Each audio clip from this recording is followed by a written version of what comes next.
for one final time, hello to my swans and welcome to my channel. My name is EJ and we have a lot to discuss in this video. We will be talking about Feud Season 2, Episode 8.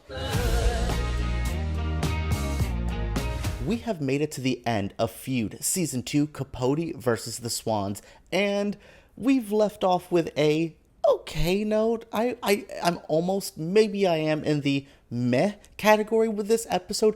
It's not totally bad. I think the fantasy sequence, which I think we all kind of expected because everything ended last season or last episode, I think we kind of expected this very fantastical, this very what if type of episode from this one. But, you know, it's still okay. I felt like I was resolved with a lot of the situations, but there was some real stuff that there was some real, you know, meaty things here, I will say. The moments with Anne, the moments with the mother, which I'm like, oh, you know, Mama, you know, ignored Truman, so that's why he's, like, always seeking women's attention. Okay.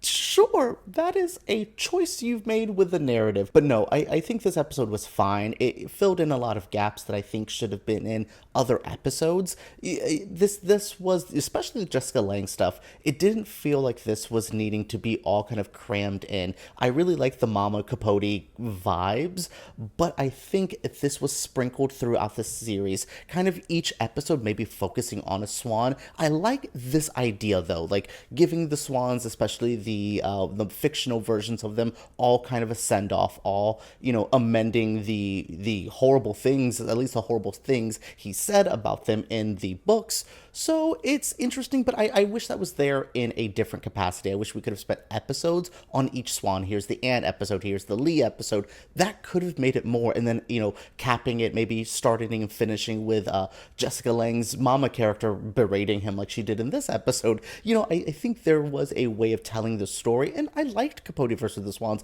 I'm not dissing it, but I think seeing what was created with this finale, I think this could have spread out through the whole series and made it a bit more compelling. But overall, we had great acting. It looks good. I don't know. This show is so weird. It is so beautiful, so well acted. But why am I'm struggling to fully care. I'm struggling to fully be invested, especially with this episode where I feel like we completed the story. Overall, meh. It's fine. It's cool. Maybe I needed a lot more Babe in this episode. That could have really helped it. But Naomi Watts is definitely a front runner for my personal Emmys. If I had to vote in a TV category, I am a film voter for the Critics' Choice. I don't really do TV. There's not enough TV time for me to watch TV and movies. But I would vote for her. She's so good. And same thing with Tom Hollander. His Capote was compelling, was interesting, was not a caricature, but felt so over the top and cartoony. Like I think Capote would wanted him to be depicted. I think this is exactly how the Swans and Capote would have wanted their story told. No one looked bad, but no one looked good. Everyone was this equal gray character, but that's how humans work. That's kind of what I got out of this. It could be a struggle, it could be hard, but it's not bad. Things can work out. Sometimes it just takes complicated people with complicated lives figuring things out. The episode begins and we're kind of in this weird spot where Babe has just passed away and Capote's on his, what am I doing? Life is so frigid without you, babe. And I'm like, oh my God, I thought we did this. You know, the story structure is kind of strange because I feel like I mourned the loss. So now we're back to the loss. We're mourning. Okay. So yeah, you know, Capote's in a rough spot. He's still trying to figure out the book. He meets up with Jack. That's kind of this intro of this episode. And I'm like, what are we doing? What's going on? But then we get the answered prayers aspect of this episode where we're kind of thrusted back into the characters that were in the original work that Capote wrote that got all the swans exposed. Even though he used the fake names, we are at the fake names. We're dealing with PB, which is Capote's name in this little fictional world. We're dealing with PB making amends, trying to fix what he had broken with each one of these relationships. It feels like the Babe situation has been wrapped up. So criminally, we don't have a lot of Naomi Watts. We don't have a lot of Babe, but we spend time with some of the other swans in this fantasy-like sequence. But overall, like meeting up with Jack again, and you know, the lover's super interested in Capote where Jack has no time. Very, you know, telling of how much of a celebrity he was. I was truly just kind of waiting for this moment. But then Jessica Lange comes in and is just like, so you need to finish this book and let me just berate you with each chapter you're writing. Let me get you prepared. And we start off with the chapter of CZ, known as Kiki. When we start off the fantasy sequence, we're having lunch with all the Swans, but it's not the big group lunch we normally have. It's individual segments. So first up, like I said, is Kiki, which is CZ's character. I'm not calling them PB and Kiki and all that. We know who they are. I had already learned these people's names. I'm not going to relearn some fake names. So Truman meets with Kiki, and I felt like they didn't have much to really send off with each other. I felt like CZ was never really fully angry at him. I think she was angry that what he did caused a rift between the friends, because truly, when he did that, it really started to shake up the Swans as well. So his actions didn't just affect his relationship with the Swans, it affected the Swans, that whole thing. But again, the socialite dynamic was changing.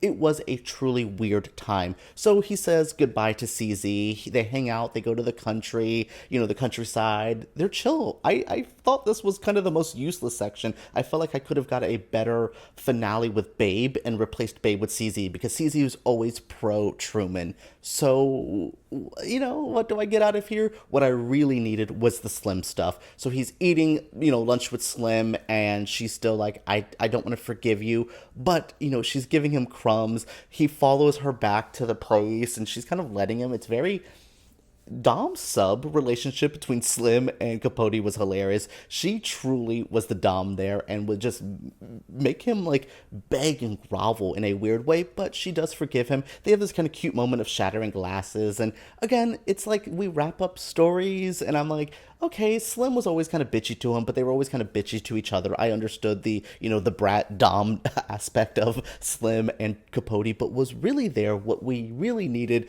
was the one that, Mama Capote basically described as the hardest chapter, the Anne stuff. Demi Moore pops back into the show. I'm so happy to see her. Anne is the one, there is Lee in the middle. Lee's name never changed. Calista Flockhart, great in the show. I really need to see her in a leading role in the show. Again, give me Ally McBeal 2.0, but not a reboot of Ally McBeal. Just give me Calista in a starring role.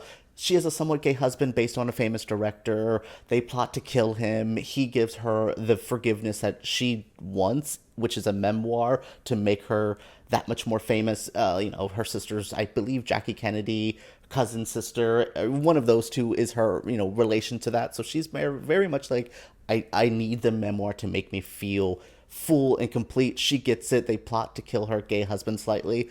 The Lee one was okay as well, but the Anne stuff, this is the hardest one. This was the most compelling. How does he get forgiveness with Anne? The accusations that he threw at her, she was hurt the most by him. The accusations, the hurt that he put onto her, true or not, I'm not going to good for her, killing her husband, but whatever happened, he didn't need to talk about it. Sometimes, again, we have shit that goes on in our lives, in our friend circles, in our family, that doesn't need to leave the friend circle or the family. What are we doing? So she basically says the only way for forgiveness is burn answered prayer, go to Babe's grave. I need you to make sure you're done talking about the Swans. And that's how they send that one off. And, Jessica Lange still making fun of him for getting sober, blah, blah, blah. The fantasy sequence basically comes to a close with the, I'm not going to move on, there's nothing else I can say, does this. And now we go to where we ended last episode. He's in Joanne Carson's house. He dies of liver failure, and there's nothing salvageable of the book. And that's sad, but also he learned his lesson. Don't talk about people. Get out of people's business. That was the only way in this fantasy sequence he thought Anne could forgive him. I wish these sequences could have happened in real life. I wish this could have been the way it ended, but Capote did not get this ending. But again, like what I said in the beginning, I think this is what he would have wanted. And honestly, deep down, this is what I hope the Swans would have wanted. Just to bury the hatch, just get everything's over and figure out where to go. But that's where it goes. And then the ashes go. All the Swans get a moment of being like, wow, this is what life is like in the modern age. The last 2 minutes of this episode was bad. I was truly like, oh, it's Ryan Murphy production. Let's fast forward, have a what the hell ending, and send it off like that. I truly could have had the Swans floating the thing, Capote smoking while he burns the thing, and we're like, oh, there's nothing salvageable. End there. Girl, what was this ashes ending with this At least I got Naomi Watts again. At least I got to see Babe one last time, because truly this ending was not worth it. This is that last couple minutes is why I'm meh. Everything else was fine. That was truly a huh? Alright everyone, that is it for my review of Capote versus the Swans. The whole series, I'm done.